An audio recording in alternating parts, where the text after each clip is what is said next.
Hello students, कैसे हैं आप सभी लोग। स्वागत है आप सभी का डीसी लाइन में। मैं सुरेश निगम आप सभी का स्वागत करता हूं।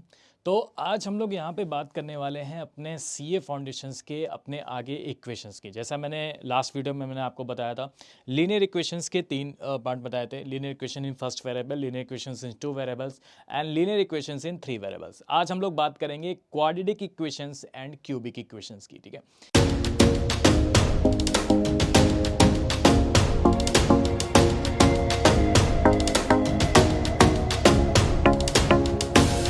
तो क्वाड्रेटिक इक्वेशंस क्या होता है। सबसे पहले तो आप सभी लोग ये समझ लो कि क्वाड्रेटिक इक्वेशंस का मतलब क्या है। क्वाड्रेटिक इक्वेशन जैसे मैंने आपको बताया था ना, linear equations in one variables क्या होता है, वैसे ही क्वाड्रेटिक इक्वेशंस की अगर हम लोग बात करें तो क्वाड्रेटिक इक्वेशंस क्या होता है। देखिए, an equation which have the degree is two, ठीक है, इज कॉल्ड है क्वाड्रेटिक इक्वेशंस। यानी अगर हम बात करते हैं क्वाड्रेटिक इक्वेशंस की तो हम कह सकते हैं कि an equation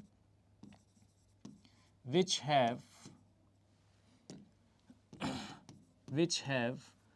a degree of which have a degree of 2 is called a quadratic equations, is called a quadratic equations। ठीक है ना। तो देखिए, क्वाड्रेटिक इक्वेशंस की अगर हम लोग बात करें, यानी जिसमें आपकी मैक्सिमम जो पावर्स होती है, ठीक है, जो वेरिएबल्स है उसकी जो मैक्सिमम पावर होती है, उसकी कितनी पावर होती है, 2 होती है। यानी डिग्री कितनी होती है, 2 होती है। ठीक है, तो वो आपका क्या कहलाता है, क्वाड्रेटिक इक्वेशंस कहलाता है। अब जैसे मैंने लीनियर इक्वेशन बताया था, तो लीनियर इक्वेशंस में क्या होता है कि एक्स की पावर कितनी होती है, हमारे पास 1 होती है, तो वहां पे सिर्फ एक वैल्यू निकलती है। लेकिन क्वाड्रेटिक इक्वेशंस में आपकी क्या होती है, पावर यहाँ पे कितनी होती है, 2 होती है। ठीक है ना। तो क्वाड्रेटिक इक्वेशंस में पावर आपकी कितनी होंगी, यहाँ पे 2 होंगी। तो यहाँ पे वैल्यू कितनी निकलेंगी, यहाँ पे वैल्यू आपकी निकलेंगी 2। ठीक है, यहाँ पे 2 वैल्यू निकलती हैं तो आपकी क्या होती है, क्वाड्रेटिक इक्वेशंस होती है। बोलो, क्लियर है सभी को। ठीक है। अच्छा, अब इसकी एक बात कर लेते हैं हम लोग। यहाँ पे इसकी जनरल फॉर्म क्या होती है। अगर हम लोग जनरल फॉर्म की बात करें तो जनरल फॉर्म यानी इसको हम लोग किस तरह से डिनोट करते हैं, इसकी जनरल फॉर्म क्या होती है। तो इसकी जो जनरल फॉर्म होती है वो होती है हमारे पास क्या, जनरल फॉर्म होती है हमारे पास A X square plus B x plus C is equal to zero. ठीक है ना। तो इस टाइप से हम लोग यहाँ पे इसको डिनोट करते हैं, A X square plus B x plus C is equal to zero, इस टाइप में। ठीक है, जहाँ पे ए की अगर हम लोग बात करें तो ए जो है is not equal to zero. A भी कभी आपका जीरो नहीं होगा, क्योंकि अगर ए जीरो हो गया तो फिर वो क्वाड्रेटिक इक्वेशंस नहीं कहलाएगी। ठीक है, तो A is not equal to zero. ठीक है ना, ए आपका जीरो नहीं होगा। बाकी सी जो होता है वो आपका क्या होता है, कांस्टेंट वैल्यू होती है। अगर हम सी की बात करें तो सी आपका क्या हो जाएगा, एक कांस्टेंट वैल्यू होती है। ठीक है ना। तो A is not equal to zero और सी जो होता है वो हमारे पास क्या होता है, कांस्टेंट होता है। ठीक है। अब जनरल फॉर्म जो होती है हमारे पास क्या होती है, A X square plus B x plus C is equal to zero. ठीक है, जैसे इस टाइप में इक्वेशन कैसे बनती है। ठीक है, जैसे अगर हम बात करें यहाँ पे कि अगर मैं इक्वेशंस की बात करूँ यहाँ पे, तो हम कह सकते हैं एक्स स्क्वायर प्लस 5x या x square minus 5x plus 6 equal to zero, x square minus 5x plus 6 is equal to zero. तो इस टाइप की जो इक्वेशंस होती है इसको हम लोग क्या बोलते हैं, क्वाड्रेटिक इक्वेशंस। इसको हम लोग क्या बोलते हैं, क्वाड्रेटिक इक्वेशन, जिसकी पावर यहाँ पे कितनी होती है, 2 होती है। यानी इस टाइप की इक्वेशंस में आपकी x की कितनी वैल्यू निकलेंगी, 2 वैल्यूज निकलेंगी। ठीक है ना, क्लियर है, 2 वैल्यू निकलेंगी। अब आता है कि क्वाड्रेटिक इक्वेशंस को हम लोग सॉल्व कैसे करते हैं। ठीक है, सबसे पहले तो मैं आपको बताता हूं कि क्वाड्रेटिक इक्वेशंस आपकी सॉल्व कैसे होती है। उसके बाद फिर हम लोग आगे बढ़ेंगे। ठीक है, तो सबसे पहला तो होता है कि method for solving quadratic equations को हम लोग कैसे सॉल्व करते हैं, किस टाइप से हम लोग इसको सॉल्व कर सकते हैं। तो देखो, क्वाड्रेटिक इक्वेशन को सॉल्व कर अगर करना है तो क्वाड्रेटिक इक्वेशन को सॉल्व करने के आपके 2 मेथड हैं। ठीक है, पहला मेथड जो हो गया वो आपका हो गया फार्मूला बेस्ड। ठीक है, अभी मैं आपको बताऊंगा इसमें कौन सा फार्मूला लगता है। और दूसरा जो मेथड होता है वो होता है स्प्लिट बेस्ड, स्प्लिट बेस्ड। ठीक है ना, दूसरा जो होता है वो होता है स्प्लिट करके, स्प्लिट बेस्ड मेथड होता है। ठीक है, ठीक है। लेकिन एक चीज समझना आप सभी लोग यहाँ पे बहुत ध्यान से, कि आपके मॉड्यूल में एक तो फॉर्मूला बेस्ड आपको दे रखा है सॉल्व करने के लिए, एक आपको बताया गया है स्प्लिट बेस्ड सॉल्व करने के लिए। लेकिन क्लियर, लेकिन अब एक चीज ध्यान रखना, मैं आपको एक और मेथड बताऊंगा क्वाड्रेटिक इक्वेशन सॉल्व करने का, और जो है आपका एक शॉर्ट मेथड, जो आपका क्या है, एक शॉर्ट मेथड है। ठीक है, इसको कैसे सॉल्व करेंगे, शॉर्ट मेथड से। यानी कुछ नहीं करना है, सिर्फ मैंने देखा इक्वेशन, और सिर्फ मैं अब जो लिखूंगा ना वो मैं आंसर ही लिखूंगा कि x की वैल्यू हमारी कौन कौन सी होंगी, वो डायरेक्ट आंसर ही होगा, कोई स्टेप कुछ नहीं होगी, डायरेक्ट आंसर मैं आपको लिख दूंगा कि हाँ x की वैल्यू ये है, और वो भी बताऊंगा वो कैसे आया, उसको हम शॉर्ट तरीके से कैसे फाइंड आउट कर सकते हैं, ठीक है, उसके बारे में भी हम लोग बात करेंगे। तो सबसे पहले हम लोग समझ लेते हैं फॉर्मूला बेस्ड, उसके बाद हम लोग ये भी समझ लेते हैं स्प्लिट बेस्ड क्या होता है, उसके बाद थर्ड मैं आपको मेथड बताऊंगा शॉर्ट मेथड की, शॉर्ट मेथड का। तो सबसे पहले हम लोग समझते हैं कि कोई भी अगर क्वाड्रेटिक इक्वेशंस की होती है तो क्वाड्रेटिक इक्वेशन क्या होती है, तो उसका जनरल फॉर्म ये होता है, ये मैंने आपको बता दिया। क्वाड्रेटिक इक्वेशंस क्या होती है, जिसमें आपकी एक्स की आपकी कितनी वैल्यूज निकलती हैं, 2 वैल्यूज निकलती है, ठीक है ना। तो क्वाड्रेटिक इक्वेशंस को हम सॉल्व कैसे करते हैं, अब उसके बारे में हम लोग बात करेंगे, ठीक है ना। तो 3 मैंने आपको मेथड बताए हैं, उन 3 मेथड की हम लोग यहाँ पे बात करेंगे। चलो 3 मेथड हम लोग देख लेते हैं कौन कौन से हैं यहाँ पे, तीनों मेथड की अगर हम लोग बात करें यहाँ पे। सो सबसे पहला है आपका फॉर्मूला बेस्ड, उसके बाद है आपका यहाँ पे स्प्लिट बेस्ड, और उसके बाद थर्ड मैं आपको बताऊंगा कौन सा, यहाँ पे थर्ड आपको मैं बताऊंगा शॉर्ट मेथड, ठीक है ना। तो सबसे पहला है आपका कौन सा, फार्मूला बेस्ड, फार्मूला बेस्ड, उसके बाद आपका है स्प्लिट मेथड, ठीक है, और थर्ड में आपको जो बताऊंगा वो बताऊंगा शॉर्ट मेथड, ठीक है। शॉर्ट मेथड से हम लोग कैसे फाइंड आउट कर सकते हैं, ठीक है, बोलो क्लियर है। तो देखिए फॉर्मूला की अगर हम लोग बात करें यहाँ पे, ठीक है, तो फॉर्मूला यहाँ पे कौन सा लगता है,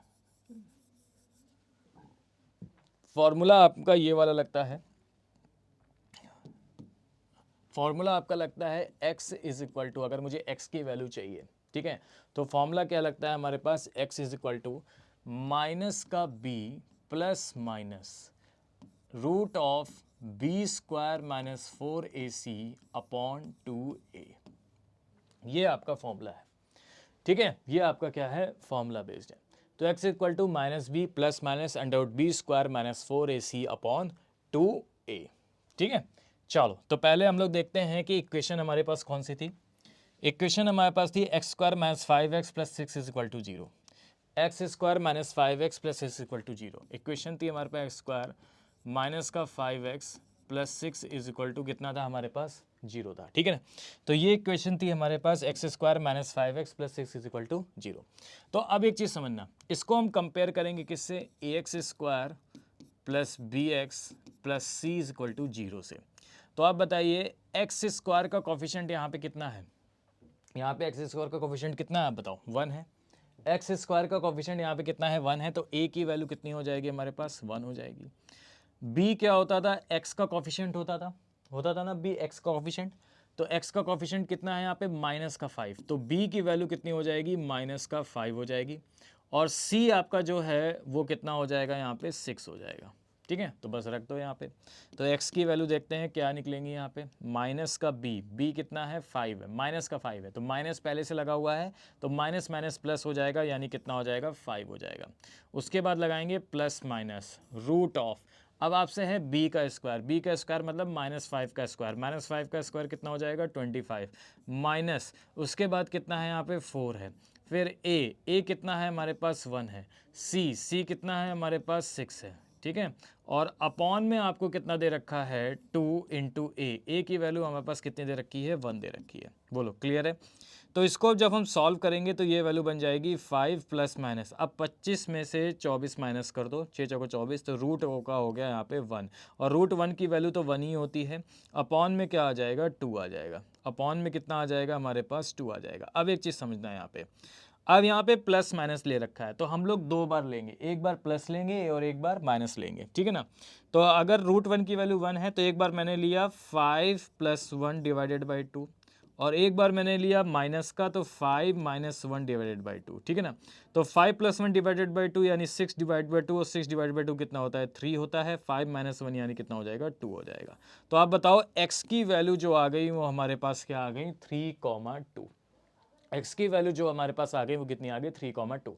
तो फॉर्मूले के बेस में x की 2 वैल्यूज निकली, और वो निकली हमारे पास कौन सी, 3 और 2, ठीक है ना।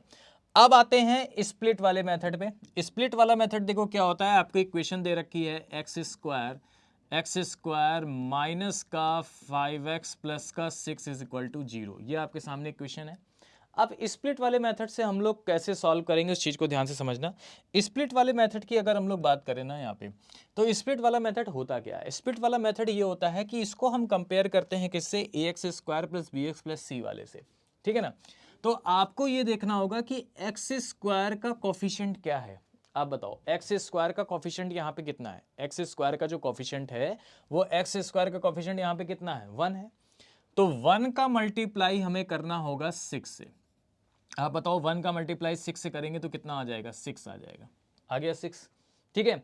अब 6 के हमें ऐसे दो फैक्टर लेने हैं, 6 के हमें ऐसे दो फैक्टर लेने हैं, ठीक है, जिनका मल्टीप्लाई तो 6 हो, यानी जिनको अगर हम मल्टीप्लाई करें तो 6 आए, लेकिन उनका एडिशंस, उनका जो सब्ट्रैक्शंस है वो कितना होना चाहिए? -5 होना चाहिए। उनका सब्ट्रैक्शन क्या होना चाहिए? सब्ट्रैक्शन कर दो या उनका एडिशन कर दो तो वो कितना होना चाहिए? -5 होना चाहिए, ठीक है ना। उनका एडिशन ऐसे समझ लो, उनका एडिशन क्या होना चाहिए? -5 होना चाहिए। तो अगर हम मैं एक वैल्यू लूँ -3 और दूसरी वैल्यू लूँ -2, तो इनका जब मल्टीप्लाई करूंगा तो 6 ही आएगा, लेकिन जब इनको मैं ऐड करूंगा तो क्या आ जाएगा? -3 -2 यानी कितना आ जाएगा? -5 आ जाएगा, ठीक है। तो हम इस -5x की जगह हम क्या लिख सकते हैं? हम -5x की जगह क्या पुट कर सकते हैं? हम -5x की जगह पुट कर सकते हैं एक्स स्क्वायर, -5x हो गया तो यहाँ पे हम लिख सकते हैं -3x और -2x। आप बताओ, तो ये जो एक्स स्क्वायर -3x -2x है ना, ये यही तो है -5x। इसको मैंने स्प्लिट करके लिख दिया बस, क्या? -3x -2x, ठीक है। आगे कितना दे रखा है? +6 = 0। अब क्या करेंगे? x यहाँ से कॉमन ले लो, x कॉमन ले लोगे तो अंदर आ जाएगा x -3, और यहाँ से आप -2 कॉमन ले लोगे तो अंदर कितना आ जाएगा? माइनस माइनस प्लस हो गया तो ये हो जाएगा x, माइनस प्लस माइनस हो गया तो 2 3 6, ये आ गया x -3 = कितना हो गया हमारे पास? 0 हो गया। बोलो क्लियर है? तो एक बार हो गया x -3 = 0, तो x की वैल्यू कितनी आ गई मेरे पास? 3 आ गई। और एक बार हम कह सकते हैं x -2 = 0, तो x की वैल्यू कितनी आ गई हमारे पास? 2 आ गई, ठीक है ना। तो x की वैल्यू हो गई हमारे पास 3 और x की वैल्यू हो गई हमारे पास 2। तो ये दो हो गए हमारे पास करेक्ट आंसर। x की वैल्यू 3 हो गई और x की वैल्यू हमारे पास कितनी हो गई? 2 हो गई, ठीक है ना। तो ये हो गया स्प्लिट वाला मेथड, ठीक है। अब कहीं ना कहीं फॉर्मूले वाले मेथड में, कहीं ना कहीं स्प्लिट वाले मेथड में आपको थोड़ा सा तो टाइम लगा ही होगा सॉल्व करने के लिए, लेकिन मैं चाहता हूं कि आप क्वाड्रेटिक इक्वेशंस को ऐसे सॉल्व करो कि आपको बिल्कुल भी टाइम ना लगे, जरा सा बस एक पॉइंट लिखो और वही आंसर हो। तो कैसे करना है ध्यान से समझना। अब आते हैं शॉर्ट मेथड, जो मेरा अपना मेथड है, ठीक है, उसको कैसे सॉल्व करेंगे, जो कहीं बुक में आपको नहीं मिलेगा, किसी भी बुक में नहीं मिलेगा, चाहे दुनिया की कोई भी बुक उठा लो, ठीक है ना। तो अब देखो क्या होगा, शॉर्ट मेथड समझना है यहाँ पे क्वाड्रेटिक इक्वेशन का। आपसे कह रहा है कि एक्स स्क्वायर माइनस का 5x प्लस का 6 = 0, ठीक है। लेकिन शॉर्ट मेथड समझने के लिए आपको बस एक छोटा सा एक ट्रिक है वो समझना होगा साइन के लिए, ठीक है, ताकि आपका साइन में कोई दिक्कत ना हो। तो हम लोग बोलते हैं उसको कन्वर्जन ऑफ साइन, ठीक है ना। आपको एक कन्वर्जन ऑफ साइन समझना होगा। क्या होता है कन्वर्जन ऑफ साइन? समझिएगा, कन्वर्जन ऑफ साइन, ठीक है। कन्वर्जन ऑफ साइन का मतलब क्या होता है अभी मैं आपको बता देता हूं। कन्वर्जन ऑफ साइन का मतलब क्या होता है और ये कन्वर्जन साइन होता क्या है। अगर पहली वैल्यू माइनस में है, दूसरी वैल्यू प्लस में है, तो आपको दोनों वैल्यू प्लस में लेनी है। अगर दोनों वैल्यू प्लस में है तो आपको दोनों ही वैल्यू माइनस में लेनी है। पहली वैल्यू प्लस में है, दूसरी वैल्यू माइनस में है, तो आपको पहली वैल्यू माइनस में और दूसरी वैल्यू प्लस में लेनी है। और अगर दोनों वैल्यू माइनस में है तो पहली आपको प्लस हो जाएगी, ठीक है। अगर दोनों वैल्यू माइनस में है, ध्यान समझना, अगर पहली वैल्यू माइनस में है, दूसरी वैल्यू प्लस में है, तो दोनों वैल्यू आपको किस में लेनी है? प्लस में लेनी है। अगर दोनों वैल्यू प्लस में है तो दोनों माइनस कर दो, पहली प्लस है दूसरी माइनस है, तो ये इंटरचेंज हो जाएगा, माइनस प्लस हो जाएगा। और अगर दोनों माइनस में है तो पहली माइनस और दूसरी प्लस हो जाएगी, ठीक है ना। अब ये साइन है क्या सर? ये समझ में नहीं आया मुझे। इसका मतलब क्या हुआ कि पहली वैल्यू माइनस में, दूसरी वैल्यू प्लस में? तो अब समझिए, अब मैं आपको बताता हूँ इसका मतलब क्या हुआ है। देखिए, जैसे ये इक्वेशन है आप सभी के सामने, x square minus 5x plus 6 = 0। एक चीज़ ध्यान रखना, यहाँ तो हमेशा प्लस होता है, ये हमेशा वैल्यू प्लस में होगी। अगर नहीं भी प्लस में है तो आप माइनस कॉमन लेना, ठीक है। तो ये हमेशा प्लस में होती है, इसको नहीं देखते हैं। यहाँ पे जो मैंने आपको बताया कि पहली वैल्यू माइनस में दूसरी वैल्यू प्लस में या पहली वैल्यू प्लस में दूसरी वैल्यू माइनस में, वो हम कौन से साइन की बात कर रहे हैं, वो हम ये साइन की बात कर रहे हैं। देखो देखो समझना यहाँ पे, ठीक है, समझना, ये मैं बात कर रहा हूँ पहली वैल्यू किस में है आप बताओ, माइनस में, और दूसरी वैल्यू किस में है, प्लस में, इसकी बात कर रहा हूं मैं। पहली वैल्यू माइनस में है, दूसरी वैल्यू प्लस में है, तो एक चीज ध्यान रखना, पहली वैल्यू अगर माइनस में है और दूसरी वैल्यू अगर आपकी किस में है, प्लस में है, तो आंसर में ये क्वेश्चंस की वैल्यू है, क्वेश्चंस के साइन है, और ये आंसर के साइन होंगे, ठीक है ना। तो आंसर में जो दोनों वैल्यू आएंगी ना, वो प्लस में ही आएंगी। पहली वैल्यू अगर माइनस में है, दूसरी वैल्यू प्लस में है, तो आंसर में दोनों वैल्यूज प्लस में ही आएंगी, वो उस चीज की मैं बात कर रहा हूं। अब अगर मान लीजिए यहां पे पहली वैल्यू प्लस में होती और दूसरी वैल्यू माइनस में होती, ठीक है, तो पहली वैल्यू प्लस में होती, दूसरी वैल्यू माइनस में होती, तो पहली माइनस में आती, दूसरी प्लस में आती। अगर दोनों ही वैल्यू प्लस में होती तो दोनों वैल्यू आपके आंसर में माइनस में आती, अगर दोनों माइनस में होती तो पहले माइनस दूसरी प्लस हो जाती, ठीक है ना।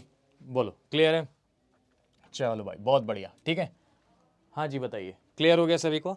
तो शॉर्ट मेथड हम इसको कैसे सॉल्व करेंगे, शॉर्ट मेथड से अगर हमें समझना है, और इन शॉर्ट मेथड को हम लोग कैसे सॉल्व कर सकते हैं, किस टाइप से हम लोग इसको कर सकते हैं, तो मैंने आपको कन्वर्जन ऑफ साइन बता दिया। अब आपको कुछ नहीं करना है, अब आपको देखिए एक छोटा सा स्टेप है यहाँ पे कैसे सॉल्व करना है। यहाँ पे देखिए जो मैंने यहाँ पे बताया था वो तो आपको करना ही होगा। हमें ये देखना होगा कि एक्स स्क्वायर का कोफिशिएंट क्या है, 1 है, 1 का मल्टीप्लाई हमें किससे करना होगा, 6 से करना होगा। 1 का मल्टीप्लाई हमें किससे करना है, 6 से करना है, तो 6 आ जाएगा। अब 6 के हमें ऐसे दो नंबर लेने हैं जिनका मल्टीप्लाई 6 और जोड़ने या घटाने, अब आपको साइन की जरूरत नहीं देखनी, जैसे यहाँ पे देखा था ना कि दोनों वैल्यू का सम करने पर -5 आना चाहिए, अब इसको साइन की जरूरत नहीं है, अब आपको बस ऐसे दो नंबर लेने हैं जिनका मल्टीप्लाई 6 हो और जोड़ने या माइनस करने पर 5 आ जाए, ठीक है ना। तो हमने दे दिया 3 और हमने दे दिया 2। अब साइन नहीं लगाने यहाँ पे, ठीक है ना, साइन अपने आप मैनेज हो जाएंगे। देखो कैसे आ गया, अब सुनो।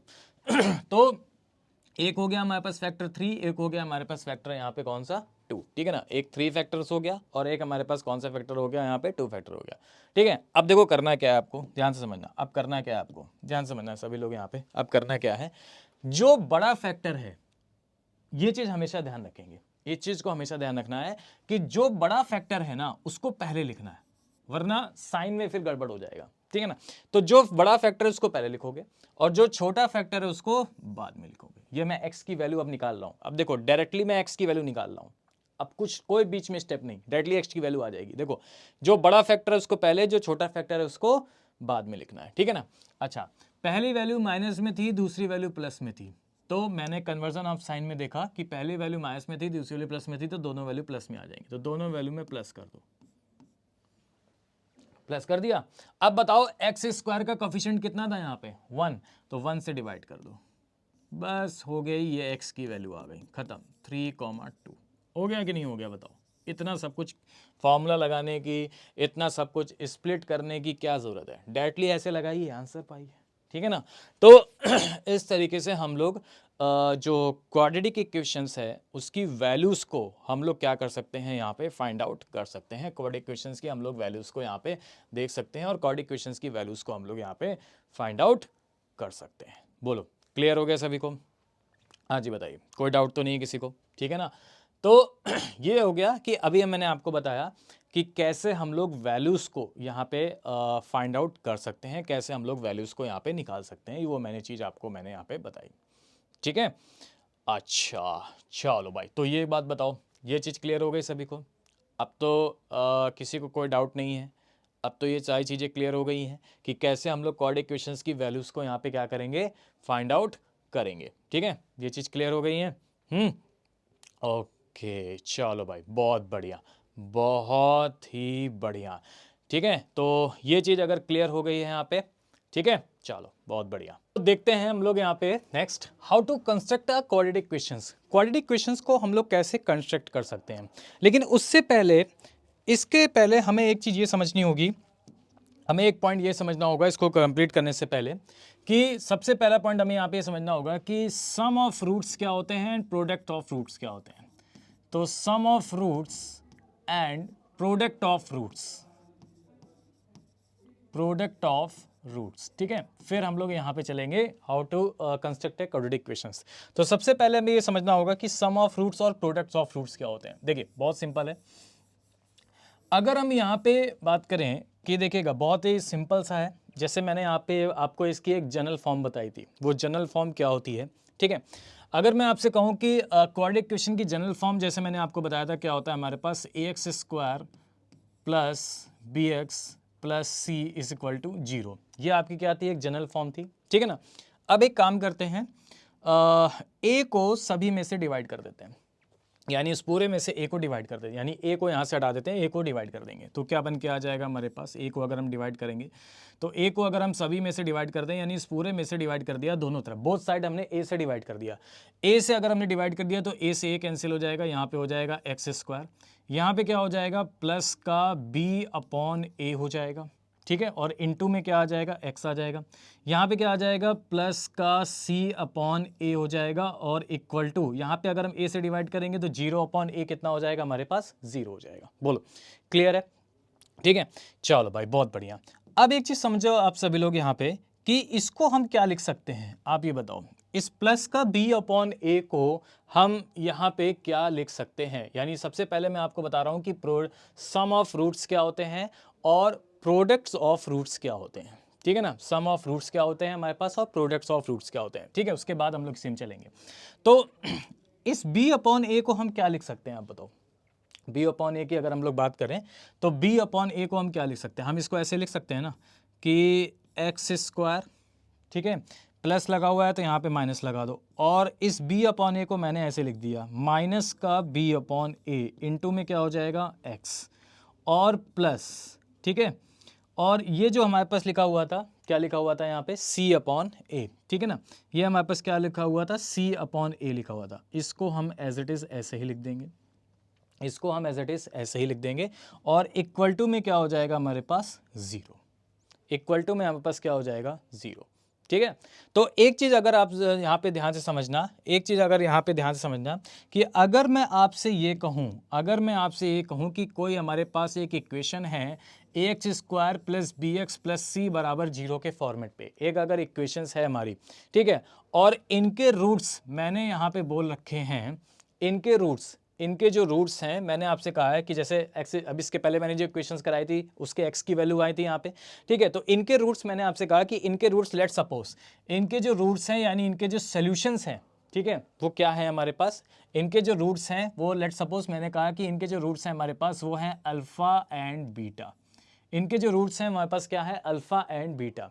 तो जो को देखो सम ऑफ रूट्स क्या होता है, sum of roots, sum of roots पता है क्या हो जाएगा, सम ऑफ रूट्स हो जाएगा मतलब अगर इन दोनों का हम सम करें अल्फा प्लस बीटा तो वो वैल्यू किसके इक्वल हो जाएगी, तो वो वैल्यू इक्वल होगी इसके माइनस का बी अपॉन ए, ठीक है। तो सम ऑफ रूट्स जो हो जाता है वो क्या हो जाएगा माइनस का b upon a, sum of roots जो हो जाएगा हमारे पास क्या हो जाएगा माइनस का बी अपॉन ए, ठीक है। अच्छा प्रोडक्ट ऑफ रूट्स क्या होता है, प्रोडक्ट ऑफ रूट मतलब अगर इन दोनों का हमने प्रोडक्ट कर दिया यानी मल्टीप्लाई कर दिया तो प्रोडक्ट ऑफ रूट्स क्या हो जाएगा, प्रोडक्ट ऑफ रूट्स जो हो जाता है वो हमारे पास क्या हो जाएगा सी अपॉन ए, सी अपॉन ए मतलब सी और डिवाइडेड बाई जो एक्स स्क्वायर का कोफिशिएंट है माइनस का बी जो डिवाइड बाई एक्स स्क्वायर का कोफिशिएंट है यानी सी अपॉन ए, सी अपॉन ए मतलब ये वैल्यू आपका क्या हो जाएगा सी अपॉन ए हो जाएगा, ठीक है ना। तो ये होते हैं हमारे पास सम ऑफ रूट्स और ये होता है हमारे पास प्रोडक्ट ऑफ रूट। तो अगर हमें एक इक्वेशंस यहाँ पे जनरेट करनी है, अगर हमें एक इक्वेशन कंस्ट्रक्ट करनी है और हमें इनके सम ऑफ रूट्स पता है और हमें इनके प्रोडक्ट ऑफ रूट्स पता है, तो देखिएगा इक्वेशन कैसे जनरेट होती है। तो इक्वेशन आपकी जो जनरेट होगी वो क्या हो जाएगी हमारे पास, वो हो जाएगी एक्स स्क्वायर माइनस का बी अपॉन ए क्या था बताओ, सम ऑफ रूट्स था, तो हम कह सकते हैं यहाँ पे sum of roots into X plus फिर सी अपॉन ए क्या था बताओ, प्रोडक्ट ऑफ रूट्स था, प्लस प्रोडक्ट ऑफ रूट्स और इक्वल टू में क्या हो जाएगा हमारे पास 0, इक्वल टू में क्या हो जाएगा हमारे पास 0, ठीक है ना। तो sum of roots X square minus bracket के अंदर sum of roots into X plus product of roots equal to 0, तो ये हो जाएगी हमारे पास क्या इक्वेशन। तो अगर आपको किसी के रूट्स पता है तो उनका पहले आप क्या करोगे, सम करोगे, उनका पहले आप क्या करोगे, मल्टीप्लिकेशंस करोगे, प्रोडक्ट करोगे, तो आप वहां से इक्वेशंस को जनरेट कर सकते हो। ठीक है, वहां से आप इक्वेशन को क्या कर सकते हो, जनरेट यहाँ पे कर सकते हो। ठीक है, इसको हम ऐसे भी लिख सकते हैं कि अगर हमारे पास सपोज सम ऑफ रूट्स हमारे पास पता है अल्फा, अगर रूट्स पता है अल्फा और बीटा है तो सम ऑफ रूट्स कितने हो जाएंगे, alpha plus beta, product of roots कितना हो जाएगा, अल्फा बीटा इंटू बीटा। तो हम कह सकते हैं यहाँ पे क्या कि X square minus sum of roots मतलब alpha plus beta into X plus alpha into beta is equal to 0। ठीक है, तो इस तरीके से भी हम लोग यहाँ पे इसको सॉल्व कर सकते हैं। ठीक है, तो ये था हमारे पास कैसे हम इक्वेशंस को कंस्ट्रक्ट करेंगे अगर हमें कोई भी रूट्स गिवन हो। ठीक है, तो अगर हमें सिर्फ रूट्स पता होंगे तो हम इसको इक्वेशंस को कैसे हम लोग फॉर्म ऑफ कर सकते हैं, इक्वेशन को हम कैसे यहाँ पे बना सकते हैं इस टाइप में। बोलो क्लियर है? अब देखो कैसे इक्वेशन बनेगी एक बार और समझ लो यहाँ पे। जैसे फॉर एग्जांपल के तौर पे मैं आपको बता देता हूँ, जैसे मैंने अभी इसके पहले यहाँ पे आपको बताया था, क्या बताया था मैंने इसके पहले यहाँ पे कि एक इक्वेशंस मैंने आपको बताई थी कि एक्स स्क्वायर माइनस का 5x plus 6 is equal to 0। ठीक है, एक्स स्क्वायर माइनस का 5x plus is equal to 0। ठीक है ना, ये इक्वेशन बनी हुई थी। ठीक है, अब अगर मान लीजिए आपको क्वेश्चन कुछ ऐसा दिया जाता, आपसे कहा जाता कि आपसे अगर ऐसा कहा जाता कि एक क्वाड्रेटिक इक्वेशंस है, अ सर्टेन क्वाड्रेटिक इक्वेशंस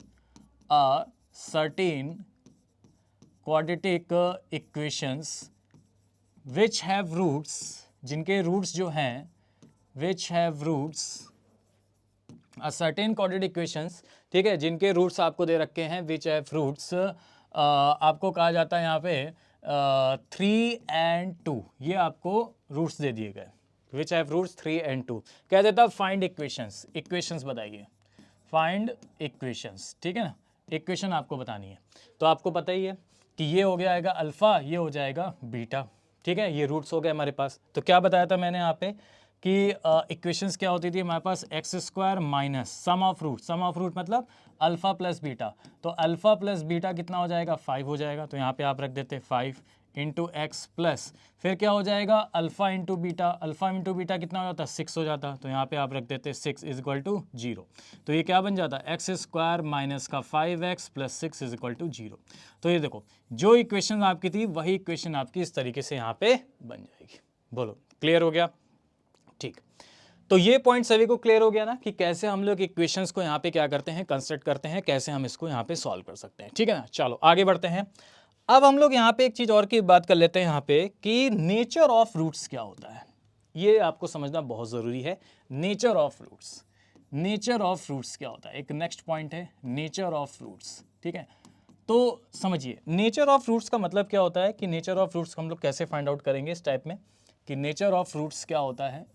ठीक है, तो जैसे आप सभी को पता है यहाँ पे कि अगर हम लोग नेचर ऑफ रूट्स की बात करेंगे तो हमें पता है कि इसके क्वाड्रेटिक इक्वेशंस की जो जनरल फॉर्म होती है वो क्या होती है हमारे पास, वो होती है x square plus B x plus C is equal to 0।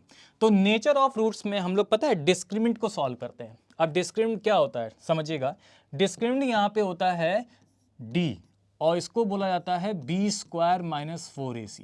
तो हम लोग बी स्क्वायर माइनस 4ac की वैल्यू निकालते हैं।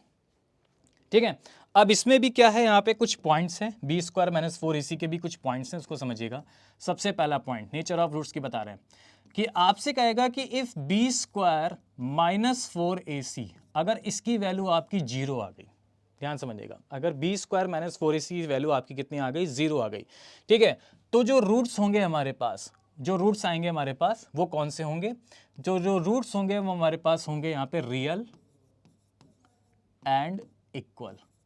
तो जो रूट्स होंगे वो आपके रियल होंगे और इक्वल होंगे। ठीक है ना, सेकंड कंडीशन क्या है कि if B square minus 4ac, अगर बी स्क्वायर माइनस 4ac की वैल्यू 0 से कम आ गई, 0 से कम का मतलब क्या हो गया, माइनस में चली गई। ठीक है, तो इसका मतलब क्या हो जाएगा, रूट्स जो हो जाएंगे आपके इमेजिनरी हो जाएंगे, इमेजिनरी। तो रूट्स आपके क्या हो जाएंगे, इमेजिनरी हो जाएंगे। ठीक है ना, थर्ड पॉइंट आपका आता है कि अगर if B square minus 4ac की जो वैल्यू है वो 0 से बड़ी आ गई, अब 0 से बड़ी आ गई तो मतलब पॉजिटिव में हो जाएगा, तो पॉजिटिव में तो होगा, तो आपके रूट्स जो होंगे वो रियल तो होंगे, रूट्स क्या होंगे आपके रियल तो होंगे, बट इक्वल नहीं होंगे, वो आपके क्या हो जाएंगे, अनइक्वल हो जाएंगे, वो आपके क्या हो जाएंगे यहाँ पे अनइक्वल हो जाएंगे, ठीक है। अब एक और पॉइंट आता है कि अगर मान लीजिए if B square minus 4ac की जो वैल्यू है, बी स्क्वायर माइनस 4ac की जो वैल्यू है वो 0 से तो आपकी बड़ी आई है, 0 से बड़ी आ गई, बट वो एक क्या बन गया, परफेक्ट स्क्वायर बन गया। सॉरी, वो एक क्या बन गया यहाँ पे, परफेक्ट स्क्वायर बन गया। तो आप ध्यान समझिएगा, अगर बी स्क्वायर माइनस 4ac की वैल्यू 0 से बड़ी है लेकिन वो एक क्या हो गया, परफेक्ट स्क्वायर हो गया, जैसे मान लीजिए इस टाइप में परफेक्ट स्क्वायर बन गया हमारे पास, ठीक है ना। तो तब क्या होगा, रूट्स आपके जो होंगे वो रियल भी होंगे, अनइक्वल भी होंगे, ये तो रहेगा जो यहाँ पे था, बट एक चीज और भी होगी, एंड वो आपके रेशनल कहलाए जाएंगे। क्या कहलाए जाएंगे, रेशनल, ठीक है। और फिफ्थ पॉइंट जो है, लास्ट पॉइंट, वो आपका क्या होगा कि if B square minus 4ac की वैल्यू अगर 0 से छोटी हो, सॉरी 0 से बड़ी हो गई, ठीक है, 0 से बड़ी हो गई और वो आपका परफेक्ट स्क्वायर नहीं है, यानी not perfect square, not perfect square, तब क्या करेंगे हम लोग, तब कोई दिक्कत नहीं, रियल होगा, अनइक्वल होगा, ये तो रहेगा, बट अब आपका रेशनल नहीं होगा, इरेशनल कहलाएगा वो क्या कहलाएगा, इरेशनल कहलाएगा। तो ये नेचर ऑफ फ्रूट्स हैं, ये आपको पता होने चाहिए इस टाइप में। क्लियर है, बोलो ठीक है, समझ में आ गया सभी को कि नहीं, ठीक है। चलिए अब आगे बढ़ते हैं। तो सबसे पहले तो हम आपको बताते हैं कि ये, जब जैसे मैंने आपको यहाँ पे 3 मेथड बताए थे, ठीक है। पहला मेथड मैंने आपको बताया था फॉर्मूले वाला, दूसरा मेथड बताया था मैंने स्प्लिट वाला, लेकिन जो तीसरा मेथड मैंने आपको बताया था ना, क्या, शॉर्टकट वाला मेथड, जो शॉर्टकट वाला मेथड मैंने आपको बताया था, उससे आप यहाँ पे देखो, अब आपको क्या करना है, find the solution of the equations. इस इक्वेशंस की आपको क्या करना है, सोल्यूशन बताना है। इस इक्वेशंस का हमें क्या करना है, यहाँ पे सोल्यूशन बताना है। तो अगर इस इक्वेशंस का आपको सोल्यूशन बताना है तो हम कौन सा यूज करेंगे, शॉर्टकट तरीका अपन को ना, शॉर्टकट तरीका अपनाओ, ठीक है, कुछ नहीं करना है, ठीक है। उससे हमारी डायरेक्ट वैल्यू निकल जाएगी, क्योंकि हमें एक्स की ही वैल्यू तो चाहिए, एक्स की 2 वैल्यू आएंगी, एक्स की वैल्यू चाहिए। तो क्या बताया था मैंने, सिंपल तरीका, देखो क्या बताया था मैंने कि जो भी यहाँ पे एक्स स्क्वायर का कोएफिशिएंट होता है पहले उसका मल्टीप्लाई 24 से करो, तो 24 इंटू 3 कितना हो जाएगा, 72। अब हमें ऐसे कोई 2 फैक्टर देखने हैं 72 के जिनका मल्टीप्लाई 72 हो और जोड़ने या घटाने यानी प्लस या माइनस में 17 आना चाहिए। तो हमारे दिमाग में तुरंत आया, एक 9 हो गया और एक 8 हो गया, 9 का 8 से मल्टीप्लाई करेंगे 72 हो गया, 9 में 8 ऐड कर देंगे तो 17 हो गया। साइन अभी नहीं देखना है, साइन बोल जाओ, 9 8, ठीक है। अब क्या करेंगे, क्या बताया था मैंने कि जो बड़ा फैक्टर है उसको पहले लिखेंगे, तो बड़ा फैक्टर पहले लिख लो। क्या बताया था मैंने, जो छोटा फैक्टर है उसको हम लोग बाद में लिखेंगे, तो जो छोटा फैक्टर है उसको बाद में लिख लिया। फिर क्या बताया था मैंने, फिर बताया था मैंने साइन लगाना है, तो पहली वैल्यू किसमें है, माइनस में, दूसरी वैल्यू किसमें है, प्लस में। तो बताया था कन्वर्जन ऑफ साइन में कि अगर पहली वैल्यू माइनस में होगी दूसरी वैल्यू प्लस में होगी, तो दोनों वैल्यू किसमें आएंगी, प्लस में आ जाएंगी, ठीक है। अब ये आंसर नहीं है, रुक जाओ, वहां पे मैंने क्या बताया था कि जो एक्स स्क्वायर का कोफिशिएंट है उससे डिवाइड भी करते थे, वहां पे 1 था तो कोई फर्क नहीं पड़ा, लेकिन यहां पे क्या है, 3 है, तो एक्स स्क्वायर का कोफिशिएंट कितना है, 3, तो 3 से आप डिवाइड कर दो, बस सॉल्व करो जरा, कितना हो जाएगा, तो 9/3 कितना हो गया, 3, वो भी प्लस का, और 8/3 को हम क्या लिख सकते हैं, मिक्स परफेक्शंस की फॉर्म में, तो ये हो जाएगा हमारे पास 2 होल 2/3। तो ऐसा कहीं ऑप्शन दे रखा है, 3 2 2/3, बिल्कुल सही है, 3 2 2/3 सी हो जाएगा इसका क्या यहाँ पे करेक्ट आंसर। तो इस तरीके से हम लोग यहाँ पे डेट वैल्यू जो है वो हम लोग यहाँ पे फाइंड आउट कर सकते हैं। बोलो क्लियर हो गया, कोई डाउट तो नहीं, क्या बात है, बहुत बढ़िया। आगे बढ़ते हैं, चलिए नेक्स्ट क्वेश्चन हम लोग आते हैं। अब हम लोग आते हैं नेचर ऑफ रूट्स में। तो आपसे क्या कह रहा है, देखो इस टाइप से क्वेश्चन बनेगा, आपसे यहाँ पे कह रहा है कि find the nature of the roots of the following equation. इस इक्वेशंस का नेचर ऑफ रूट्स बताना है। तो नेचर ऑफ रूट्स बताने के लिए हमें सबसे पहले क्या निकालना होगा, डी मतलब क्या निकालना होगा हमें, बी स्क्वायर माइनस 4ac की वैल्यू निकालनी होगी। कितनी आएगी, बी स्क्वायर माइनस 4ac की वैल्यू।